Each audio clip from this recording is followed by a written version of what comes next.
नमस्कार दोस्तों, Gujarat pharmacist channel में आप सबका स्वागत है।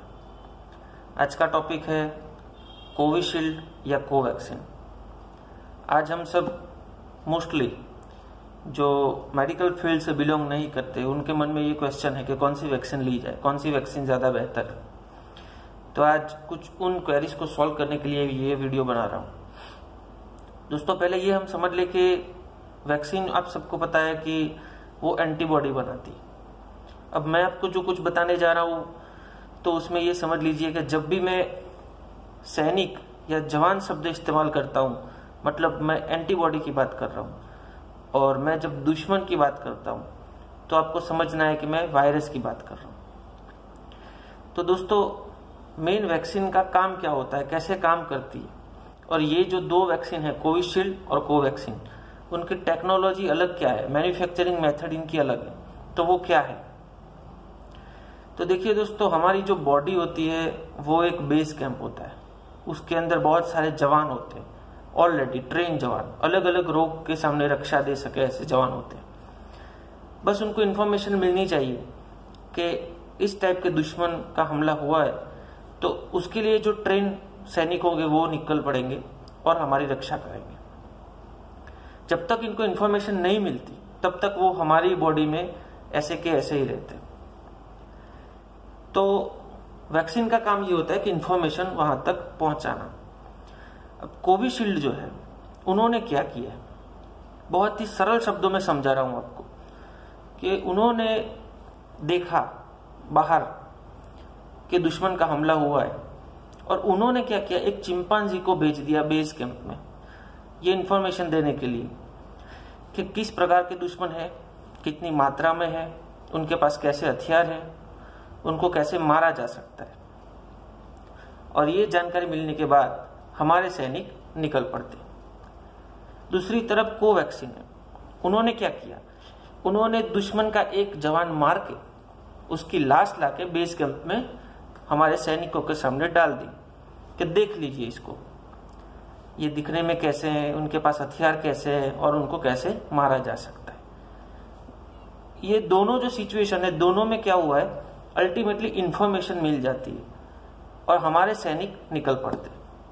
अब यहाँ देखने की चीज, समझने की चीज ये है कि हमारे जो सैनिक, हमारी जो एंटीबॉडी जो अवेलेबल है वो तो वही की वही है, उसमें कोई चेंज नहीं होता। कोविशील्ड ले या कोवैक्सीन ले, सैनिक जो ट्रेन है वो तो वो ही रहेंगे, उसमें कोई चेंज नहीं होगा। बस उनको इंफॉर्मेशन किस रास्ते से मिलती है, ये है कोविशील्ड और कोवैक्सीन। बस इतना ही डिफरेंस है, सैनिक तो वो ही लड़ने वाले हैं। अब मैं आपको थोड़ी मेडिकल लैंग्वेज में बताता हूं कि कोविशील्ड जो है वो chimpanzee adeno viral vector based technology, recombinant technology using SARS covid spike S glycoprotein. अब ये ज्यादा हो गया आपके लिए, समझ नहीं आया होगा, इसको भी बहुत सरल शब्दों में आपको समझाता हूं। क्लास में क्या होता है कि जो बच्चा बहुत मस्तीखोर होता है उसको उठा के टीचर क्या करते हैं, दो लड़कियों के बीच में बिठा देते हैं ताकि वो मस्ती बंद कर दे। बस कुछ ऐसा ही काम कोविशील्ड ने किया है। चिंपांजी के अंदर इन्फ्लुएंजा के लिए रिस्पॉन्सिबल वायरस का नाम है एडेनो वायरस। अब ये एडेनो वायरस अगर हम ह्यूमंस के अंदर डाल दिया जाए तो वो वायरस हमको किसी भी प्रकार का नुकसान नहीं पहुंचा सकता है। तो उस एडेनो वायरस को निकाल लिया बाहर, और उसके अंदर हमने डीएनए का, आपने फोटो देखा होगा, ऐसे स्पाइरल होता है, रस्सी जैसा आपने देखा होगा, तो उसकी रस्सी बीच में से काट दी। वो जो एडेनो वायरस हम चिंपांजी में से लेते हैं उसकी रस्सी बीच में से काट दी, और क्या किया, कोरोना वायरस जो होता है, आपने वायरस का फोटो देखा होगा, ऐसे जैसे किरणें निकल रही हैं, ऐसे वो जो किरणें निकलती हैं उसको हम स्पाइक बोलते हैं। वो स्पाइक में से उस वायरस का भी ऐसा एक डीएनए जैसा, एक रस्सी जैसा स्ट्रक्चर होता है, उसको काट के ये चिंपांजी वाले वायरस के साथ उसको ज्वाइंट कर देते हैं, और फिर उसको उसमें से वैक्सीन बना के हमारी बॉडी के अंदर डाल देते हैं। अब जैसे कि मैंने पहले कहा कि चिंपांजी का जो वायरस होता है हमको नुकसान नहीं करता, और उसके साथ हमने कोरोना का वायरस अटैच कर दिया, इसलिए वो भी हमको नुकसान नहीं कर पाएगा। वो हमारी बॉडी में, ब्लड में घूमता है और हमारी बॉडी को पता चल जाता है कि किस प्रकार के एंटीबॉडी डेवलप करने। तो ये हो गई कोविशील्ड की टेक्नोलॉजी। कोवैक्सीन में उन्होंने क्या किया, कोविशील्ड में जैसे ऊपर का एक स्पाइक लिया है, कोवैक्सीन ने पूरा एक वायरस लिया है, डेड बॉडी पूरे एक वायरस की, और उसमें से फिर वैक्सीन बना के बॉडी में डाली। तो ये दोनों की जो मेथड ऑफ मैन्युफैक्चरिंग है वो अलग अलग है। अल्टीमेटली गोल होता है इंफॉर्मेशन पहुंचाना ताकि एंटीबॉडी बन सके, और हमारा गोल यही है। अब लोग सोच रहे हैं कि एफिकेसी के बारे में, ये लोग पढ़ रहे हैं कि इतने % ये इफेक्टिव है, ये इतने % इफेक्टिव है, पर दोस्तों ये एक समझने की बात है कि बहुत ही कम समय में वैक्सीन बने, इतनी स्टडी का टाइम नहीं मिला है हमको। तो जैसे जैसे अलग अलग स्टडी आती रहती है, परसेंटेज भी आप देखेंगे तो प्लस माइनस हो रहे हैं। अब कोवैक्सीन 81% है तो कहीं कोवैक्सीन 80% है, कोविशील्ड पहले कुछ 70% था, फिर क्या हुआ कि उसका ड्यूरेशन बढ़ा दिया, 12 वीक्स के बाद लेते हैं दूसरा डोज, तो उसकी इफेक्टिवनेस और बढ़ जाती है, 81% हो जाती है। उसी तरह कोवैक्सीन में भी 76 था, अभी 80 है।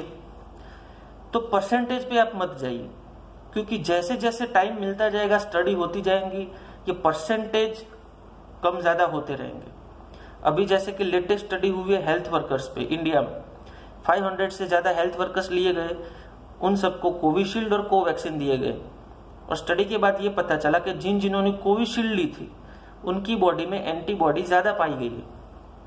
तो दूसरी तरफ कोवैक्सीन की बात करें तो वो जो अलग अलग वेरिएंट्स आते हैं कोरोना के, तो वो अलग अलग 1-2 वेरिएंट्स पे ज्यादा काम इफेक्टिव करता है, इफेक्टिवली अपनी वो असर देता है। तो ये अलग अलग चीजें हैं वैक्सीन की। हमारा मेन गोल है एंटीबॉडी। अगर 1-2% प्लस माइनस अगर किसी भी वैक्सीन में रहता भी है, पर उससे हमको कोई ऐसा नुकसान नहीं है। क्यों? क्योंकि हमारी बॉडी को जो जरूरत है एंटीबॉडी की, वो तो 80% में भी हो जाएगी और 81% में भी हो जाएगी। तो आप इस कंफ्यूजन में मत रहे। जब भी स्लॉट ओपन होते हैं, आपको जो अवेलेबल है कोविशील्ड या कोवैक्सीन आप ले लें, क्योंकि इनकी मैन्युफैक्चरिंग भी बहुत सारी चीजों पे डिपेंड रहती है। रॉ मटेरियल्स आते हैं, नेशनल इंडिया में से आते हैं, बाहर से आते हैं, और इतनी बड़ी मात्रा में, इतनी बड़े इंडिया पूरी कंट्री को वैक्सीन लगाना है हमको, तो स्टॉक का भी प्रॉब्लम रहता है कभी। अभी तो जो मिले वो आप ले लें। ऑलरेडी इंडिया ने पूरे एक यूएस कंट्री जो है, उनकी जितनी आबादी है उतने लोगों को तो हम ऑलरेडी वैक्सीन दे चुके हैं। और अगर यूरोप की बात करें तो ऑलमोस्ट आधे यूरोप जितने लोगों को हम ऑलरेडी वैक्सीनेट कर चुके हैं। तो ये बहुत बड़ी उपलब्धि है हमारे लिए। तो आप ऐसी कोई कंफ्यूजन में ना रहे, जो अवेलेबल वैक्सीन है आप तुरंत ले ले, एफिकेसी या परसेंटेज में ना जाए। सारी इफेक्टिव है, सबके रिजल्ट्स बहुत अच्छे हैं।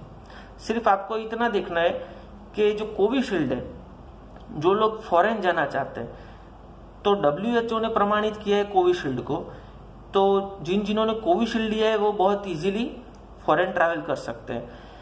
कोवैक्सीन जो है उनकी अभी प्रोसेस चल रही है, उनको बहुत ही कम दिनों में उनको भी शायद मिल जाएगी।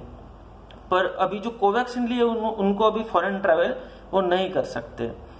तो अगर फॉरेन ट्रैवल आपको करना है तो आप कोविशील्ड ले, और आपको नहीं करना है तो आप दोनों में से कोई भी ले सकते हैं, कोई इश्यू नहीं है। अब ये वैक्सीन जो है वो सबको लेनी है, सबको लेनी है। 18 साल से ज्यादा जितने भी लोग हैं, 18 साल से कम बच्चों के लिए उनका अभी प्रयोग चल रहा है, परीक्षण चल रहा है, उसका डेटा बाद में आएगा।